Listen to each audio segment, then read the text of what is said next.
지난 시간에는 저희들이 그 불교는 철학적인 접근이 중요하다.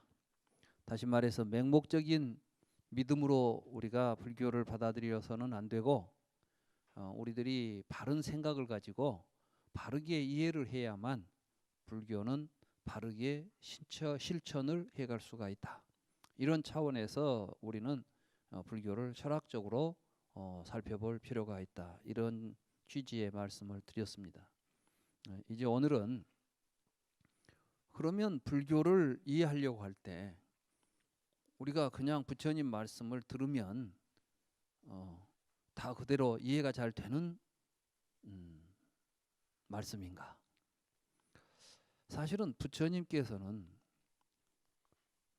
굉장히 중요한 걸 깨달았는데 그 깨달음의 내용이 일반 중생들이 매우 이해하기 어렵다는 사실을 아셨어요. 그러니까 부처님께서 이제 이런 말씀 들어보셨죠? 진리를 깨닫고 나서 내가 이런 이야기를 해봐야 알아들을 사람이 없을 것 같은데 이런 이야기를 할 필요가 있을까?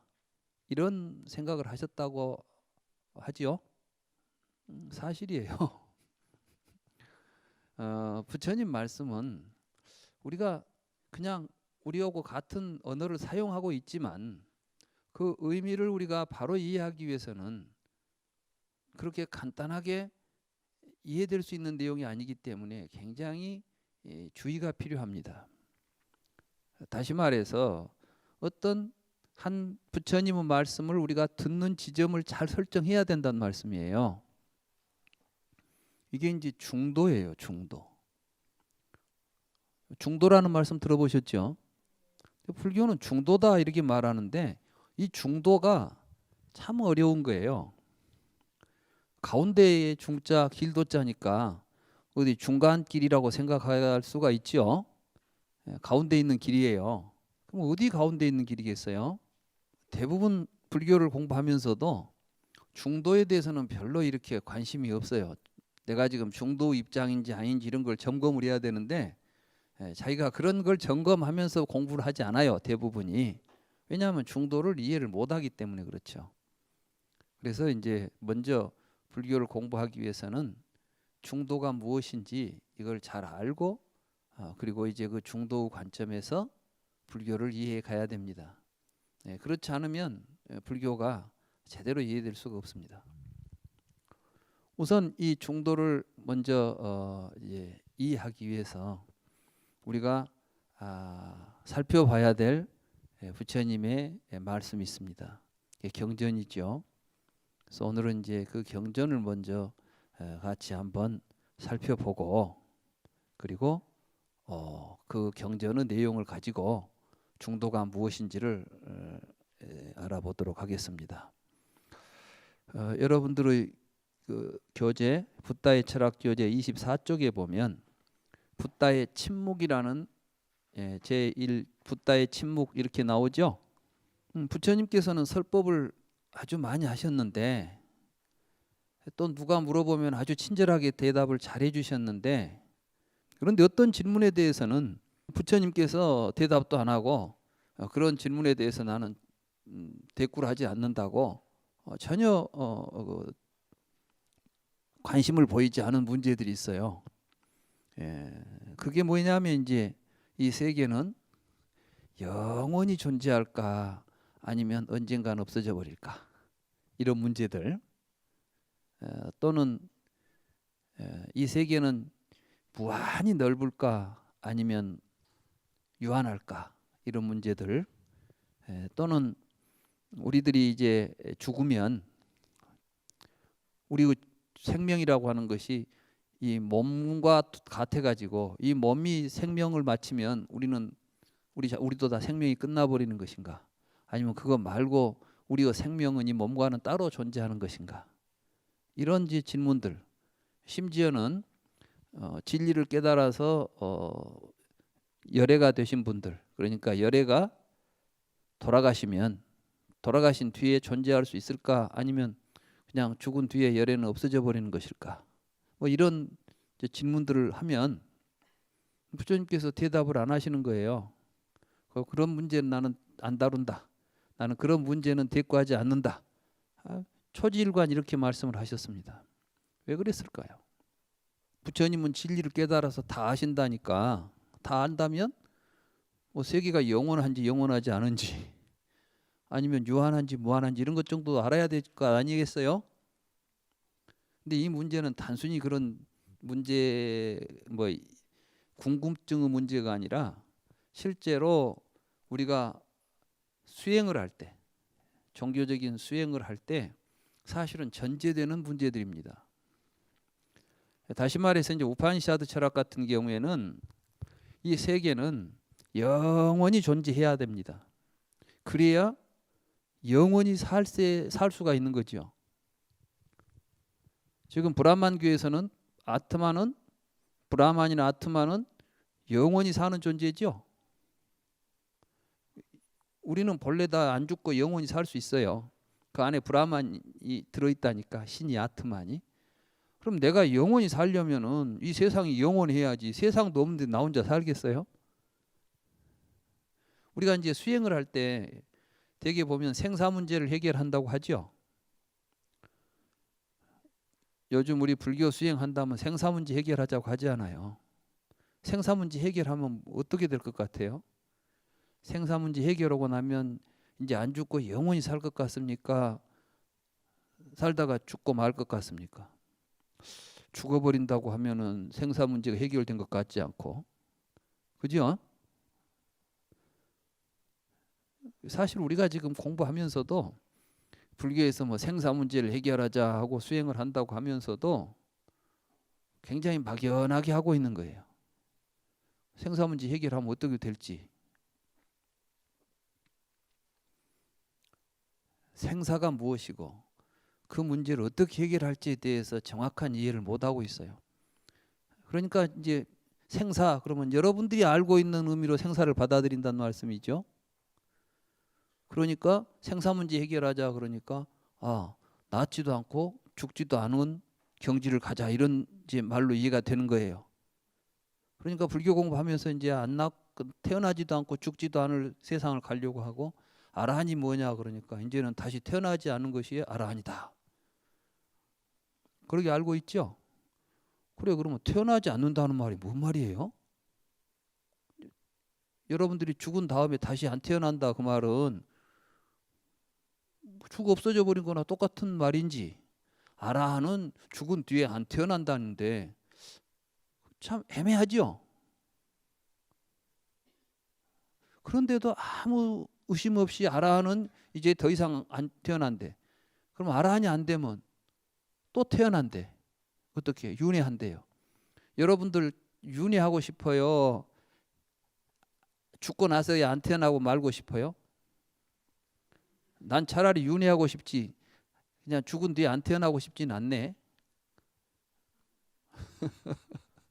안 태어난다는 말은 뭐예요? 죽고 그만이라는 뜻 아니에요. 부처님께서는 사람이 죽고 나서 그만이라고 생각하는 것은 단견이다 그랬어요. 단견. 그러니까 못된 견해다. 끊어질 딴자. 수명이 끊어져 버리니까 더 이상 안 태어나니까 죽고 나면 이제 더 이상 못 태어나면 단견 아니에요. 근데 안 죽고 계속해서 태어난다 이렇게 생각하면 상견이다 그랬어요. 부처님께서는 이제 상견과 단견을 떠나는 것이 중도다 이렇게 말했거든. 이해가 되세요? 아니 죽거나 죽은 뒤에는 다시 태어나지 않거나 아니면 죽고 나서 다음에도 계속해서 태어난다거나 둘 중에 하나겠죠. 우리가 생각할 때는 상견과 단견 가운데 선택의 여지가 없습니다. 그러니까 대개 물어보면 이래요. 여러분 윤회를 믿습니까? 안 믿습니까? 이렇게 딱 하지요. 요즘 이제 그것 가지고 또 불교인이 아닌지를 또 테스트한다대요. 윤회를 믿으면 불교, 윤회를 안 믿으면 불교인이 아니래요. 절에를 다니고 자기가 불교인이라 해도 윤회를 안 믿으면 불교인이라고 할 수 없다 이런 또 이야기를 하신 분들이 계세요. 그럼 아라한들은 불교인이 아니겠습니다. 아라한은 윤회를 안 하잖아요. 안 하는 사람한테 윤회가 있겠어요 없겠어요? 뭐 그 사람 보고 윤회가 있냐 없냐 그러면 그 사람 뭐라 하겠어요? 아라한이 윤회를 있다고 하겠어요? 없다고 하겠어요? 그럼 아라한은 뭐예요? 이게 도대체가 말도 안 돼. 지금 우리가 하고 있는 불교, 여러분들이 우리가 지금 일반적으로 이해하고 있는 불교는 조금만 생각해 보면 앞뒤가 안 맞는 이야기를 하고 있는 거예요. 왜? 사실은 이제 우리가 중도를 잘 모르기 때문에 부처님의 말씀을 못 알아들어서 혼란스러운 거예요. 뭐 부처님께서는 윤회한다고 다음 세상에 가서 태어난다고 하면은 상견이다 하고 안 태어난다고 하면 단견이라고 하니까 상견과 단견을 떠나는 자리에 중도가 있다 그랬는데 중도는 어디가 있습니까? 보이지도 않죠. 그 지금 여러분들 눈에 보이지 않는 중도를 보아야 하는 거예요. 그 길을 찾아내는 게 불교 공부예요. 그러니까 어렵겠죠. 그래서 이제 그걸 찾아내기 위해서 사실은 이 중도를 잘 드러내기 위해서 경전에 이런 내용들이 실려 있는 겁니다. 부처님께서 왜 침묵했는가? 부처님은 중도 입장에 있기 때문에 이 두 개의 양편에 걸리지 않으려고 침묵하신 거예요. 이게 붓다의 침묵이 바로 중도예요. 그러면 그 침묵의 자리에서 우리가 갈 길은 무엇인가? 이게 바로 팔정도라는 거예요. 정견을 가지고. 그러니까 지금 우리는 상견이나 단견은 정견이 못 되는 거예요. 이 두 가지가 잘못된 생각이라는 것을 알고 깨달아서 가는 길이 팔정도입니다. 그러니까 이 팔정도라는 게 그렇게 간단한 길이 아니에요. 팔정도는 반드시 중도를 정확하게 볼 수 있어야 돼요. 이 중도를 정확하게 보는 지점을 정견이라고 하는 것입니다. 그래서 정견이 곧 중도인 것이죠. 그래서 이제 이 정견을 우리가 바로 이해하기 위해서 붓다가 왜 그러한 질문들에 대해서 대답을 하지 않고 침묵했는지 그 이유를 정확하게 알아야 한다는 것입니다. 그래서 이제 오늘은 그 침묵의 문제를 가지고 그 이야기를 전하고 있는 전유경이라고 하는 중암경에 있는 전유경. 전유경은 독화살에 비유한 부처님의 가르침이다. 이래서 이제 전유경이라고 그래요. 근데 이게 본래 마찌마 니까야에는 쫄라 말륜과 숫다라고 하는 경입니다. 이제 쫄라 말륜과 숫다라고 하는 경전에 이런 이야기가 있습니다. 한때 세존께서는 사와띠의 제따와나 아나타 빈디카 승원에 머무셨습니다. 그때 말륜과 붓다 존자는 홀로 좌선을 하다가 이런 생각을 일으켰습니다. 세존께서는 세계는 상주한다라거나 세계는 상주하지 않는다라거나 세계는 끝이 있다, 세계는 끝이 없다, 생명과 육신은 같은 것이다, 생명과 육신은 서로 다른 것이다, 열애는 사후에 존재한다, 열애는 사후에 존재하지 않는다, 열애는 사후에 존재하기도 하고 존재하지 않기도 한다, 열애는 사후에 존재하기도 하고 존재하지 않기도 한다. 뭐 존재하는 것도 아니고 존재하지 않는 것도 아니다라는 이렇게 사변으로 도달한 견해들에 대하여 화관하지 않고 내팽개치고 배척하셨다. 그러니까 이제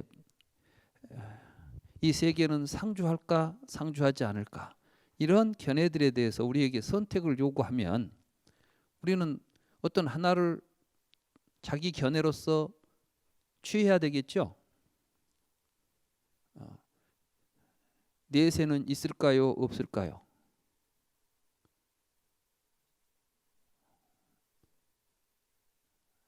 내가 이렇게 질문하면 여러분들은 답변을 할 때 둘 중에 하나를 선택해야 되겠죠. 지금 여러분들에게 답변하라는 질문이 아닙니다. 우리는 어떤 질문들을 보면 내세는 있을까 없을까라는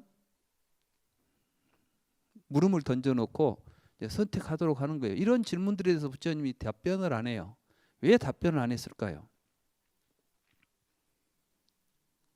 근데 이제 말륜과 붓다는 분명히 내세가 있든지 없든지, 내세가 있고 내세가 있으니까 윤회를 하고 윤회를 하니까 고통스럽고, 그러니까 윤회에서 벗어나도록 하기 위해서 부처님이 지금 깨달아서 우리를 가르치는 거 아니겠어요? 그렇죠? 그러면 이 물으면 간단한 거 아니요? 내세는 있냐 없냐? 그러면 있다 해야지. 그러니까 내세는 어디로 갈까요? 업에 따라서 간다. 이렇게 이제 말해야 되고, 그러면 그런 윤회를 벗어나려면 어떻게 해야 됩니까? 수행을 하면은 이제는 안 태어난다, 아라한이 된다, 이런 논리죠. 여러분들이 알고 있어요, 그렇게. 왜? 그런 식으로 뒤에 사람들이 해석을 해놨으니까. 그 해석을 이제 그렇게 해석한 불교가 아비달마 불교예요. 그래서 아비달마 불교에서는 윤회하는 중생들이 아라한과를 얻으면 이제 윤회를 멈추게 되죠. 그게 지금 부처님의 중도 입장에서 보면 좀 말이 이상한 말인 거예요, 이게 지금. 그러니까 중도를 잘못 이해하면 부처님이 해주신 여러 가르침들이 그 의미를 제대로 드러낼 수가 없게 되는 것입니다. 아무튼 이 말륜과 붓다는 이런 문제는 반드시 대답을 해줘야 되는데 부처님이 대답을 안 해주니까 굉장히 지금 불만이 많았어요. 더더군다나 말륜과 붓다는 답을 알고 있어요. 답을 알고 있다는 건 뭐냐면 자기 생각이 있는 거예요. 대부분이 여러분들이 이제 잘 생각해 보십시오. 지금 여기 와서 제 강의를 들으러 왔죠. 근데 여기서 제 강의를 들어도 내 강의를 받아들인 사람도 있고 거부하는 사람도 있어요. 있겠죠? 내가 한 30년 전에 해인사에서 이 책을 가지고 일주일 동안 강의를 했어요. 근데 그 뒤에 보니까 그때 강의를 들었던 분이 내 이야기를 엄청나게 비판을 해요, 이제. 왜냐? 틀렸다는 거예요. 왜 틀렸다고 했을까요? 자기 생각하고 틀린 거죠, 이제. 여러분들은 지금 누구 이야기를 판단하죠? 저 사람 말이 맞아. 여러분들이 지금 제 이야기를 들으면서 맞아 이렇게 말하는 것은 생각이 같다는 이야기지, 정말 맞으니까 맞다고 판단할 능력이 실제로 여러분들에게는 없어요. 있어요? 없죠. 그런데도 판단하고는 옳다고 판단하면 따르고 그러다고 판단하면 떠나죠. 지금 말륜과 붓다는 부처님에게 와서 출가한 이유가 자기 생각하고 같은 줄 알고 온 거예요. 와서 이제 이런 질문을 들으면 자기 생각에는 부처님이 이 답을 해주시겠지 했는데 대답을 안 하고 있는 거야. 그러니 이제 불만인 거죠. 그래서 이렇게 묻는 겁니다. 만약에 당신이 알면 안다, 모르면 모른다고 이야기하시오, 이런 이야기까지 해요. 그러니까 알면 안다, 모르면 모른다라는 것은 대답 안 하는 것은 무책임하지 않냐. 이 사람은 지금 뭐죠? 둘 중 하나가 답이 있다고 믿고 있죠. 둘 중에 하나가 답인데 왜 답을 안 하냐는 거야. 근데 부처님은 답을 안 하는 이유가 그 둘 중에 답이 있으면 대답을 하셨겠죠. 근데 사실은 그 물음 자체가 엉터리예요. 그리고 그 물음이 잘못되어 있기 때문에 답이 나올 리가 없는 거예요.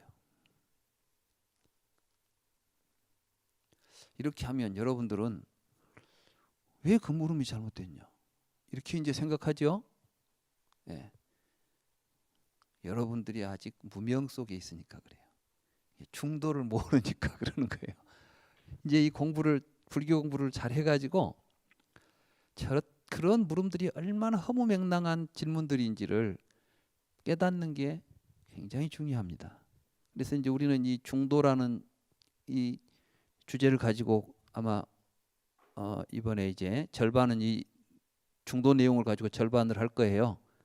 우리가 이제 전체 강의 중에서 절반이 이 중도 내용이고 절반은 인식론 내용입니다.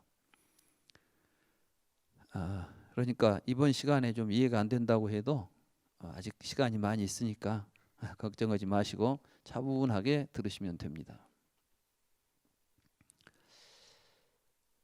아무튼 이제 이때 이런 생각을 하는 것입니다.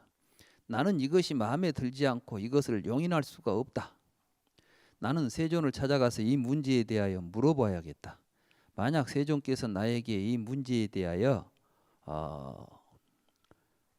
확언을 해주신다면 나는 세존 밑에서 청정한 수행을 실천하겠다.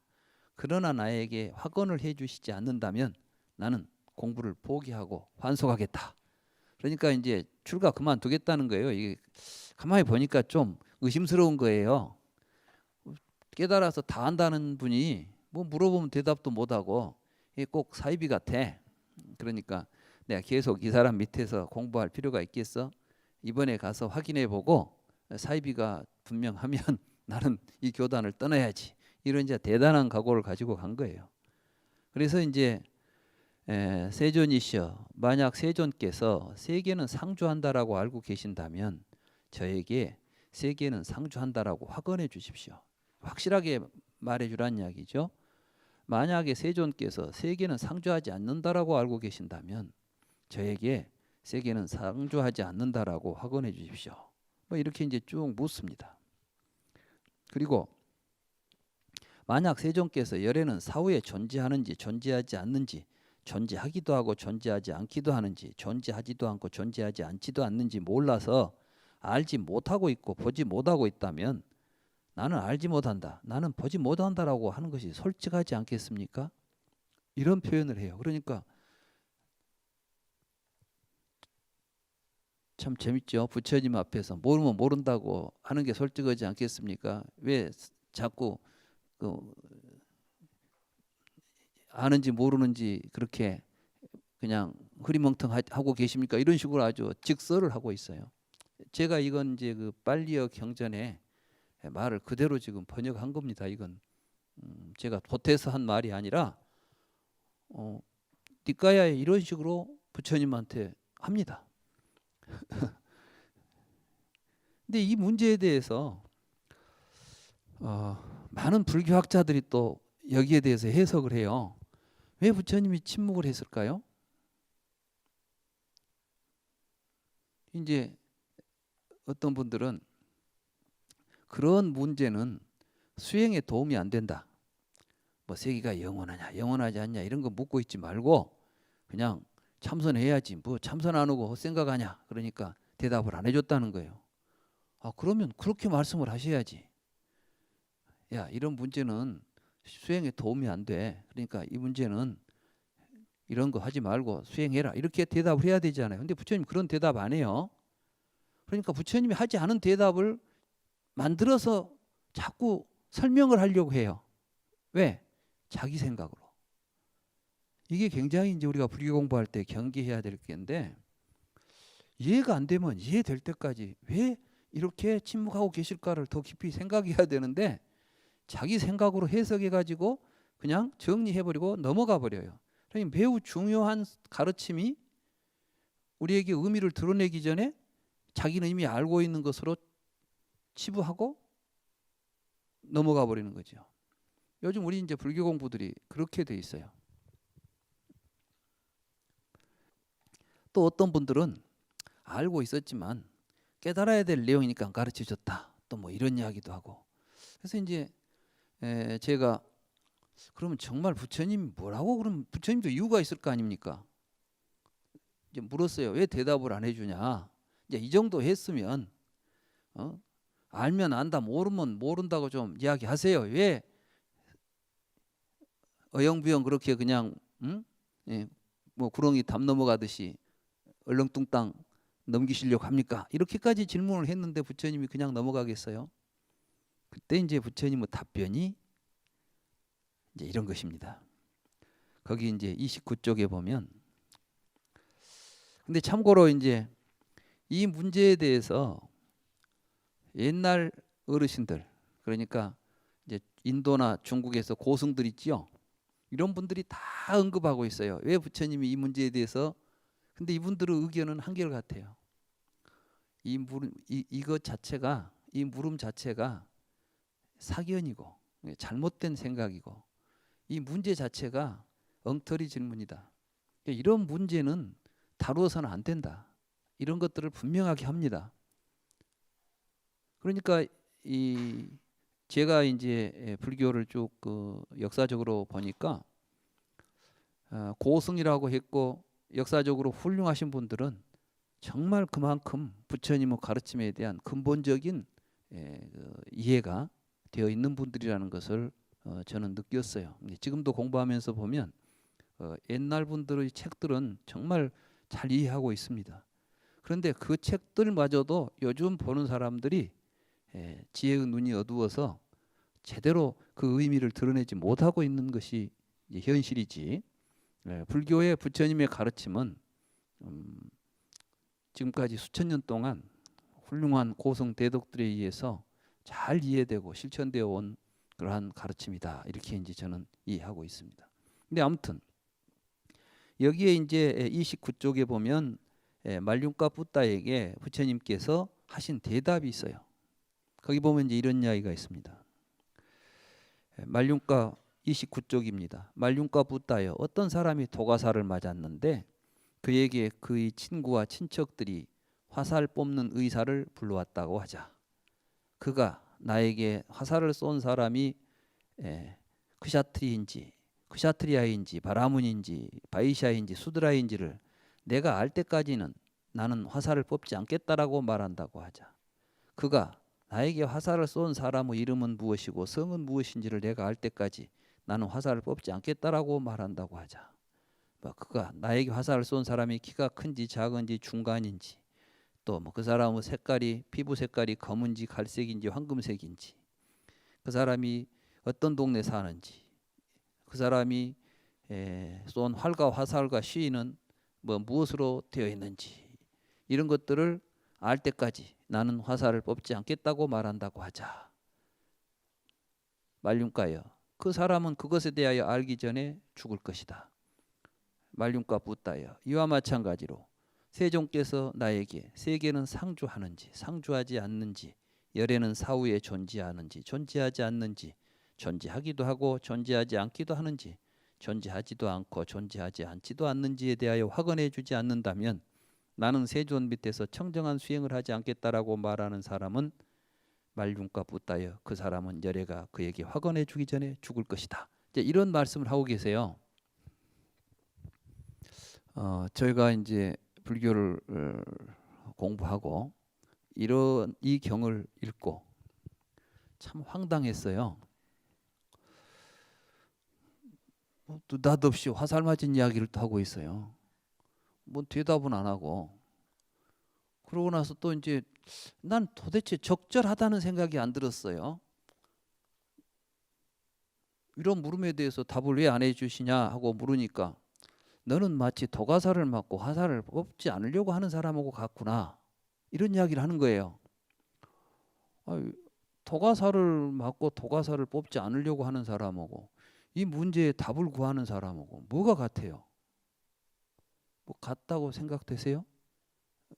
연관이 되십니까? 난 처음에 무슨 이렇게 엉터리 같은 이야기를 해가지고 그야말로 어영부영 넘어가는 것 같은 기분이 들더라고. 이 말씀이. 그렇지만 저는 뭔가 있을 것 같았어요. 이건 내가 지금 잘못 보고 있는 것 같다. 내가 좀 더 의미 있게 이 경을 좀 분석해 보자.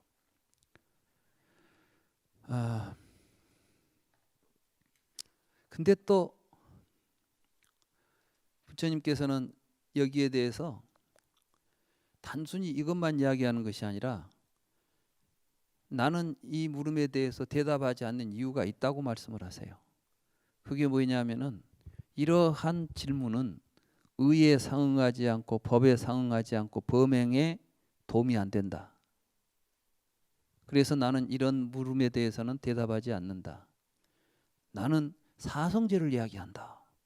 그러니까 이제 이런 문제 대신에 부처님이 하시는 진리의 말씀, 부처님이 알았다고 깨달아서 우리에게 가르쳐 준 것은 세상은 영원하냐 영원하지 않냐 이런 식의 물음에 대한 답이 아니라 고진멸도 우리는 고통스러운 현실에 있다. 우리의 고통의 근본이 무엇이냐? 왜 우리는 고통스럽게 되어 있느냐? 어떻게 하면 이 고통에서 벗어나느냐? 이런 이야기를 난 한다는 거예요. 그러니까 또 이제 이 이야기를 가지고 해석하는 사람들이 봐라. 부처님은 사성제 이야기한다고 하지 않느냐. 부처님은 철학적으로 이런 건 별로 관심이 없었고 괴로움을 해결하는 길만 이야기했던 것이다. 이런 이야기를 합니다. 제법 그럴듯해요. 대부분이 지금 이제 현대 학자들은 그러한 해석으로 이 부처님의 침묵을 해석하고 이해하고 있습니다. 그런데 여기서 도가살의 비유는 굉장히 중요한 의미가 있습니다. 이때 도가살은 무엇을 의미하냐 하면 불경 속에서 사견을 의미합니다. 잘못된 견해.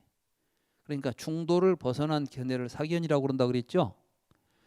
사견에 빠져 있으면 이 질문이 나와요.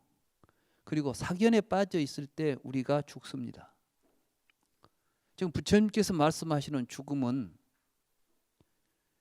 여러분들이 수명이 다해서 죽는 생물학적 죽음을 의미하지 않습니다.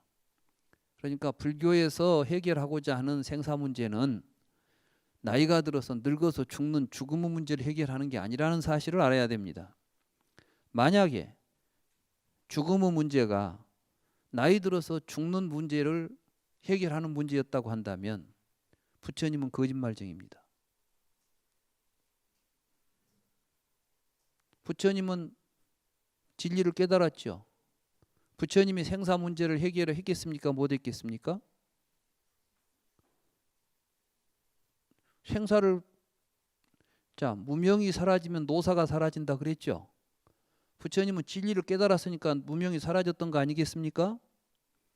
그러니까 노사가 없어야 되는데 부처님이 늙어 죽지 않았습니까? 부처님 열반경에 보면 파리니빤나 숫다라고 디가니까야에 보면 이런 말씀이 있습니다. 아나나 열애도 이제 이미 나이가 80이다. 그러니까 나이가 많이 먹었어. 그래 열애의 몸도 이제 예전 같지가 않구나.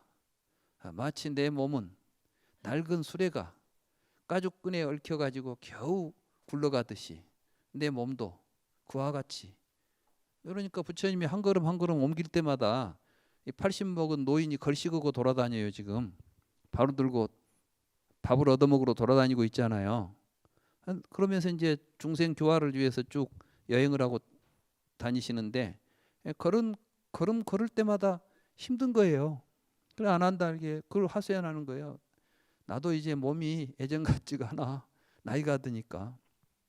그리고 또 가다가 허리가 아프다. 좀 자리 좀 깔아주라. 그러면 또 누워서 쉬었다 가고. 사실 눈물겹습니다. 부처님이 어디 머무를 집이 없어서 지금 그렇게 길거리를 노구를 이끌고 돌아다녔겠어요? 그러니까 부처님에게는 늙음이 없는 거예요. 부처님은 몸은 늙었지만은 부처님의 삶에서 늙음이 부처님의 삶을 장애하지 않습니다. 부처님은 눈앞에 죽음이 닥쳐왔지만은 죽음을 걱정하고 죽을 염려를 하고 있지 않았어요. 부처님은 죽는 순간까지 죽음에 대해서 이제 나는 죽으면 어떨까? 이런 생각을 단 한마디도 그런 생각을 했다는 이야기가 없습니다. 우리는 이제 예수님이 십자가에 박혀가지고 했다는 말씀이 있죠. 주여 나를 버리시나이까. 지금 하나님의 아들이라고 하는 사람이 죽음 앞에서 나를 내 목숨을 지금 거둬가실랍니까? 죽음 앞에서 사람은 누구나 다 죽음 앞에서 마지막 살고자 하는 생각들이 나오잖아요. 물론 그것이 종교적으로 어떤 의미를 가지고 있는지 다시 재해석이 된지 어쩔지는 몰라도 아무튼 우리는 그렇게 알고 있죠. 그런데 부처님 마지막 열반은 어떤 모습을 보이냐? 부처님은 돌아가시기 전에 자기 몸을 걱정 안 해요. 우선 제일 먼저 누구 이야기를 하냐면 춘다 이야기를 꺼냅니다. 춘다는 어떤 사람이죠? 부처님한테 공양을 올렸는데 부처님이 그 공양을 드시고 지금 죽게 된 거예요. 얼마나 괴롭겠어요. 그런데 아난을 불러가지고 아난아, 혹시 춘다가 내가 이제 이렇게 열반에 들면 나를 죽였다고 스스로 자책하고 괴로워할지 모르겠다. 그러나 그러니 춘다에 가서 이렇게 말해야 한다. 그러면서 이제 춘다에게 이렇게 전해달라는 말씀이, 열애에게 가장 훌륭한 공양은 최초의 공양과 최후의 공양이다.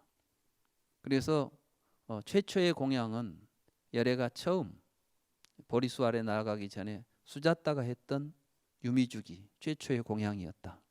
그리고 이제 최후의 공양은 춘다의 공양이로구나. 그러니 춘다의 공양은 수자따의 공양과 같이 조금도 다름없는 큰 공덕이 있다.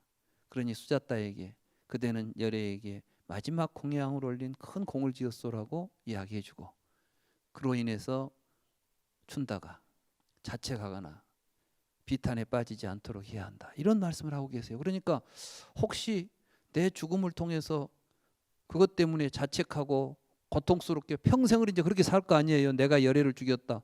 어쩌면 또 이제 자살할지도 모르지. 그 사람을 염려하고 말씀을 하세요.